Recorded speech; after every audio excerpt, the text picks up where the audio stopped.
Happiness, that golden phantom we chase across the decades. That elusive summit we're told exists only after the grind, the fame, the six-figure month, the picture-perfect life. But what if happiness isn't there?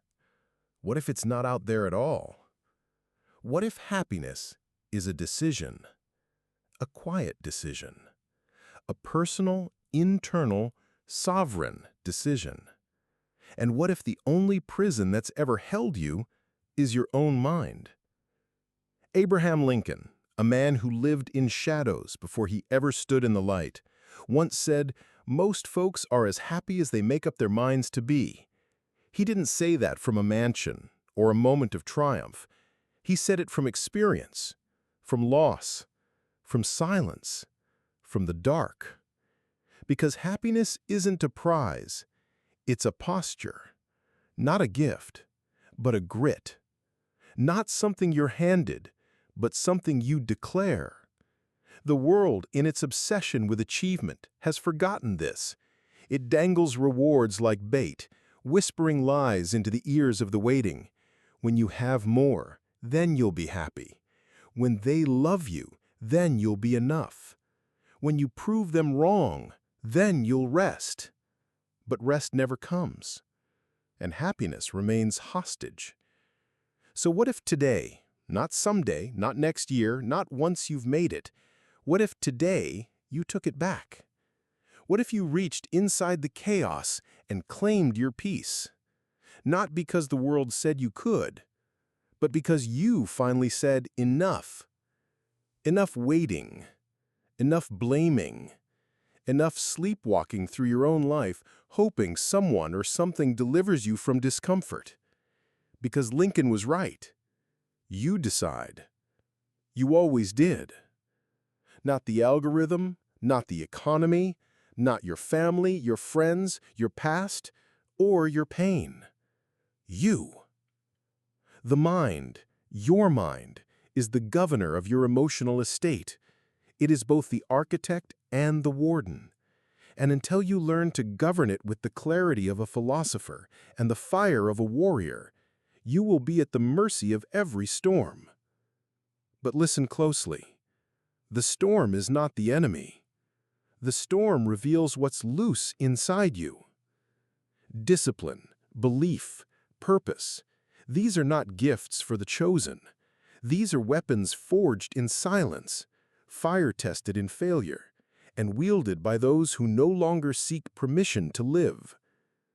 There's a reason Lincoln was made in obscurity, raised in log cabins, buried under grief, rejected time and again. His greatness wasn't born from ease. It was carved from adversity, molded by inner resolve, made of iron will. And you? You are no different. You weren't built to bend at every pressure point. You were built to decide, to declare, to rise. But to do that, you must begin here, with the quality of your inner conversation, because your life is nothing but the echo of your thoughts. If you tell yourself the world is against you, you'll find enemies in every mirror. If you tell yourself you're not enough, your potential will shrink to fit the script. If you believe happiness is always later, you'll never taste it now. So rewrite the script.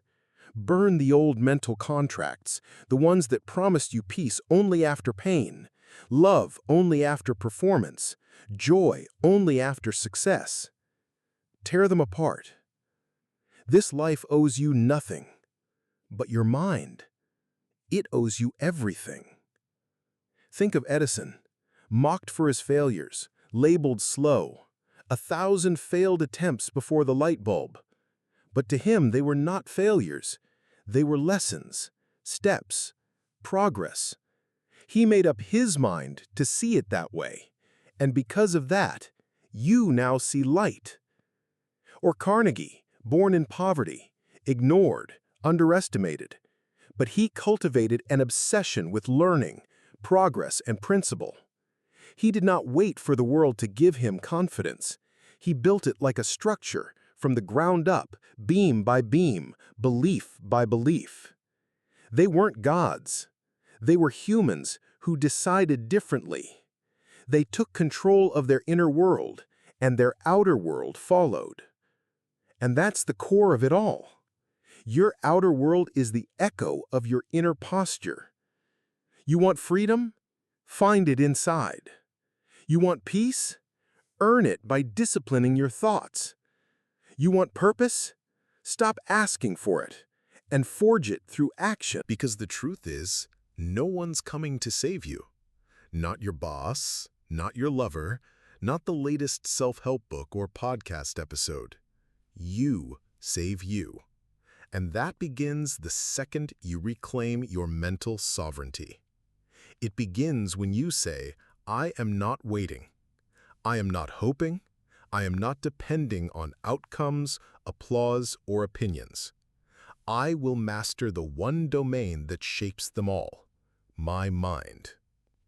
But make no mistake, this is war. The war is silent, invisible, internal. It rages in the cracks between your intentions and your habits, between the voice that says, you've got this, and the one that says, what's the point? And most days, it's subtle. You'll be tempted to believe that doing what's easy now will somehow lead to a good life later. But that is the greatest lie of modern comfort, that peace can be found in avoidance, that strength comes from stillness, that progress is found in waiting. No. Happiness is a discipline. Peace is a decision. Strength is a practiced thought. You must rehearse it daily, hourly. Every moment, you're training your mind in one direction or another. Toward power or toward pity. Toward growth or stagnation. Toward principle or popularity. Lincoln understood this, not just as a president, but as a man. He was haunted by loss, plagued by depression, surrounded by war. But he did not break. He stood. And the reason people still quote him, still study him, is not because he was popular, but because he was principled. He made up his mind to live by something higher. And when you live by something higher, by values, not vibes, your life begins to rise. So the question isn't, will life ever get easier? It won't. The real question is, will I rise no matter what it throws at me? Because that's where happiness is. Not in the calm, but in the clarity. Not in the rewards, but in the resolve. And that, more than anything, is your birthright. We were not made soft. We were not designed to retreat at the first sign of difficulty. Somewhere deep in our DNA is the blueprint of builders, of pioneers who stared into the void of impossibility and said, I will go anyway. But something happened. The world got louder. We got distracted. We traded silence for noise, reflection for reaction. And worst of all, we let the world tell us how we're supposed to feel. But feeling is not fact.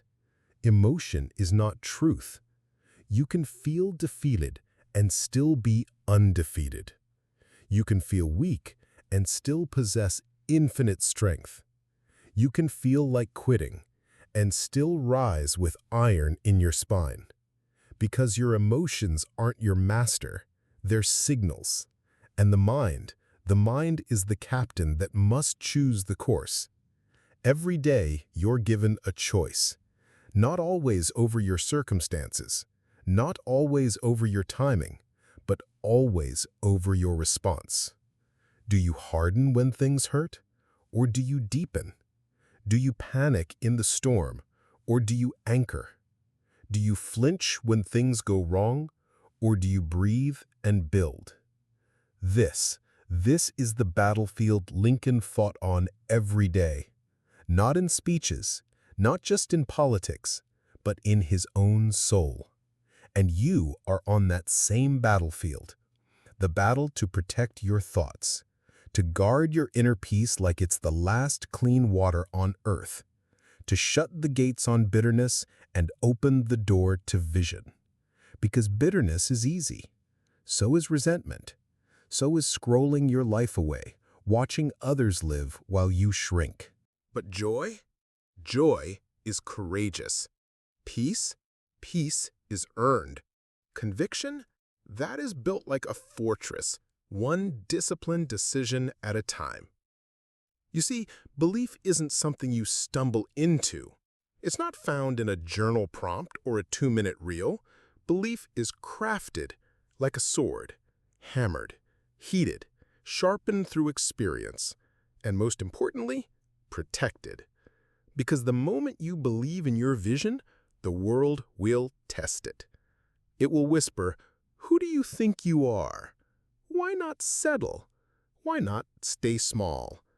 And your answer must not be from the mouth. It must be from the marrow. Because I was not made to shrink. You want joy? Then earn the right to hold it. You want freedom? Then free your mind first. You want legacy? Then live today as if it already matters, because it does. Let's talk about vision. Vision isn't a dream. It's a decision, a conscious declaration. I will no longer live on autopilot. Most people drift. Most people defer. Most people die waiting for the perfect moment. But the perfect moment is not a gift. It's a decision disguised as now. Lincoln didn't wait to be ready. He didn't wait for everyone to agree. He decided. In a time torn by division and darkness, he saw something different, not because the world showed it to him, but because he chose to see it. That's what vision is. Not just seeing what is, but what could be.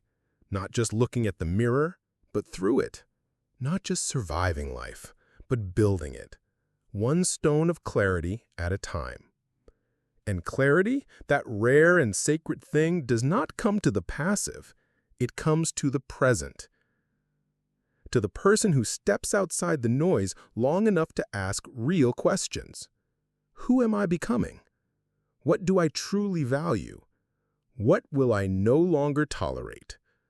You see, purpose isn't found. It's faced. You don't discover meaning, you decide it. Every time you choose your principles over your pleasure, you move closer to purpose. Every time you choose growth over comfort, pain becomes progress. Every time you act in alignment, even when it's hard, you send a signal to your soul, I'm ready. Ready for what? For responsibility, for power, for freedom, for the kind of joy that cannot be taken because it wasn't given, it was built. And this brings us to the linchpin of it all, discipline. The word itself sounds hard, cold, unforgiving, but discipline is not a punishment, it's a liberation. It is the quiet structure behind every legendary life. It is the rhythm behind resilience, the architecture behind peace. Without discipline, your mind will drift to the lowest frequency, anxiety, doubt, fear. With it, you can command the mind like a conductor commands an orchestra. You decide the tempo. You set the tone. Discipline is not about grinding yourself into burnout. It's about honoring your potential every day with action. It's about setting boundaries around your greatness and saying, no one disrespects this temple, not even me. It's the decision to get up when you don't feel like it, to speak with courage when silence would be easier, to act with intention when chaos begs for distraction. This is the discipline of the happy. Yes, happy. Because true happiness isn't dopamine, it's direction. It's waking up knowing who you are, what you stand for, and what today is for. And if you don't decide what it's for, someone else will. They'll fill your calendar. They'll distract your mind. They'll sell you illusions dressed as success. And if you're not anchored, you'll drift. And drifting is the slow death of purpose. So choose your direction and hold to it like a lighthouse in the fog. Let the world be confused by your conviction. Let them wonder why you keep going when it doesn't make sense. Because it doesn't have to make sense to them. Only to the part of you that remembers who you really are. The part that was awake before the world trained you to sleep. The part that knows this life is not a dress rehearsal. The part that sees every day as a sacred canvas and your mind as the brush. So what will you paint today? Not tomorrow. Not when the money comes in. Not when the relationship feels perfect. Not when the past is finally fixed. Now. Now is your moment. This breath. This choice. This posture. Because happiness isn't some far-off summit. It's not a lottery ticket. It's a quiet, daily vow to live on purpose, no matter the pain. And when you make that vow, not just once, but over and over, something miraculous happens. You don't just feel peace, you become it. You don't just chase joy, you embody it. You don't just read history, you write it. There's something sacred about a person who decides, not someone who waits, not someone who wishes, but someone who decides. They move differently. They speak less, but say more. They don't chase energy. They are the energy. And why? Because decision is power.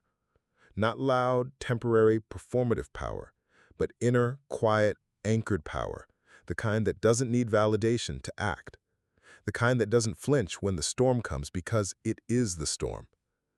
This is the power you tap into when you stop blaming, stop complaining, stop outsourcing your life to the conditions around you, and start owning it. Own the mess. Own the silence. Own the failure. Because once you own it, you can transform it. The truth is, pain is not the problem. It's the resistance to pain that breaks you. And most people spend their whole lives resisting the truth of who they are, resisting the responsibility of their own power, resisting the demand of greatness that calls from within. But hear this now. You were not made to float. You were made to forge. Forge what? A mind that obeys your vision, a spirit that does not flinch, a character that does not bend under pressure. Because one day, someone will try to shake you. Someone will challenge your peace, your clarity, your commitment. And when they do, you won't need to raise your voice. Your presence will speak louder than noise ever could. But that kind of presence doesn't come from performance. It comes from alignment. Alignment with truth, alignment with principle, alignment with that deeper, often ignored part of yourself, the one that knows you've been playing small, knows you've been compromising in the name of peace, knows you've been hiding behind potential instead of living in power. And this is the moment that shatters the illusion. You don't need more time. You don't need more approval. You don't need the perfect plan. You need courage. You need clarity. You need commitment to what you've already been called to do. Let's talk about gratitude, not the Instagram version, but the kind that can rebuild your mind from the ground up. Gratitude is not a practice for when life is perfect. It's the lens you wear when life is falling apart. It's the fireproof layer of thought that keeps the soul from collapsing when the world goes dark. Lincoln knew loss. He knew grief. And yet he still found reasons to keep building. Still found light in shadows. Still chose to believe that the arc of history could bend toward justice if someone had the will to shape it. You must be that someone. Gratitude is not weakness, it is war. To see beauty in hardship, that is a kind of power most people never know. To be thankful not after the victory, but during the battle, that is spiritual mastery. Because most people live in deficit. Their entire mental diet is lack, fear, scarcity. They count what's missing, they focus on what hurts, and then they wonder why life feels hollow. But the mind that counts blessings is the mind that multiplies them. So if all you have today is breath, breathe deeply. If all you have is time, spend it wisely. If all you have is pain, use it to create something real. Because everything can become fuel if you refuse to stay bitter. There are no ordinary days, only ungrateful eyes. So see again, look again.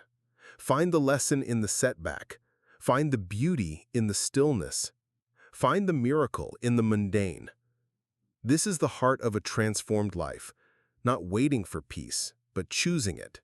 Not expecting joy, but cultivating it.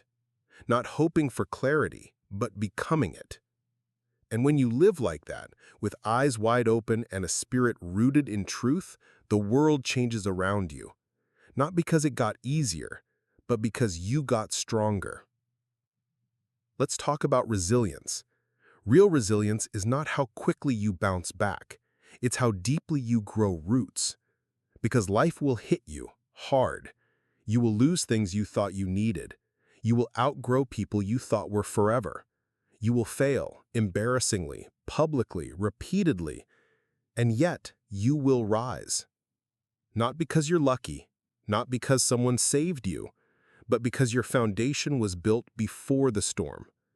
That's what resilience is. Not reaction, preparation. It is the silent mornings no one sees, the disciplined choices no one applauds, the internal conversations where you refuse to betray yourself again. It is what you choose when no one is watching. Because everyone wants results, but who wants the roots? Who wants to be the one who gets up at 4 a.m. when the world sleeps? Who wants to be the one who says no to the shortcut and yes to the slow road of integrity? Who wants to be the one who forgives when vengeance would be easier? That's real strength. That's uncommon courage. That's the life worth living. You are not here to survive comfort. You are here to thrive in challenge. And you, in your own life, your own battlefield, must hold the line. Your line. The line of your standards. The line of your integrity. The line of your destiny. Do not fold. Do not fade. Do not flinch. Because this world doesn't need more noise. It needs more people like you, fully awake, fully present, fully alive. There's a moment in every life, quiet, unannounced, where you realize the person you've been waiting for is you. No rescuer, no miracle, no permission slip. Just you in a room with your own reflection. You standing in the ashes of every excuse. You staring down the truth that happiness was never a reward. It was always a responsibility. And in that moment, you either rise or retreat. You either remember who you are or you forget again. But if you choose to remember, everything changes. Because remembering isn't about nostalgia, it's about alignment. It's about peeling back the layers of conditioning, expectation, comparison, and finding what was there all along. Conviction, courage, clarity, the essence of a mind made up, not made by the world. Because the world will try to shape you into its image. It will try to dull your edges, soften your principles, mute your fire. But you weren't made to be edited. You were made to ignite. That's what Lincoln knew. That's why his words still echo. He was a man of sorrow, a man of depth, and yet a man of decision. A man who faced the cruelty of war and the shadows of depression and still chose to lead, to love, to believe. He did not deny the darkness. He faced it with light. And that's the call for you now, not to fake strength, but to forge it. Not to pretend you're fearless, but to choose anyway. Not to suppress the pain, but to transform it. Because happiness is not the absence of struggle. It is the presence of purpose. The presence of you standing tall when life tries to make you kneel. The presence of you showing up when no one claps. The presence of you anchored in truth when the world rewards pretending. Most folks are as happy as they make up their minds to be. So make up your mind. Not once, but every single day. Make it up with your words. Make it up with your habits. Make it up with your posture, your principles, your energy, your choices. Because mindset is not a switch. It's a strategy. Clarity is not a gift. It's a grind. Peace is not a vibe. It's a verdict. And joy? Joy is what happens when the war inside you ends, because you chose a side. Your side. Not the side of doubt, not the side of delay, but the side of destiny. The side that walks forward, even with trembling legs. The side that wakes up with breath in its lungs and fire in its decisions. The side that refuses to outsource power one day longer. This is not just a mindset shift. It is a soul awakening. It is a return to the throne of your own life. So rise. Speak the truth, first to yourself, then to the world. Stand for something. Be unbending in principle. Be flexible in strategy. Be a paradox of fire and stillness, of thunderous vision and calm clarity. And when they ask you how you stay so steady, so full, so alive, you tell them the truth. I made up my mind to be this way, and I never let the world decide for me again. So here you are. No applause, no spotlight, just a decision. To live on purpose, to command your mind, to claim the kind of happiness that no one can take because no one gave it. You were not born to drift. You were not born to blend in. You were born to decide, to walk through fire and remain unburned, to lose and still rise, to hurt and still choose joy. That's what it means to make up your mind. It is not shallow. It is not soft. It is the ultimate act of defiance in a world that profits off your doubt. And now, the world waits. Not for your perfection, not for your comfort, but for your conviction. Decide now not to chase happiness, but to become it. To be the peace, to be the strength, to be the clarity that changes everything. Because most folks, they're as happy as they make up their minds to be. So make up your mind and never look back. If these words touch something in you, if your heart just awakened and your mind is beginning to shift, then don't keep it to yourself. Like this video, share it with someone who needs an inner call. And subscribe, not just to follow, but to walk alongside us on the journey back to who we truly are. Because we're not just building a community, we are awakening a generation that thinks with reason, lives with principle, and walks with soul. You are a part of that, and this journey has only just begun.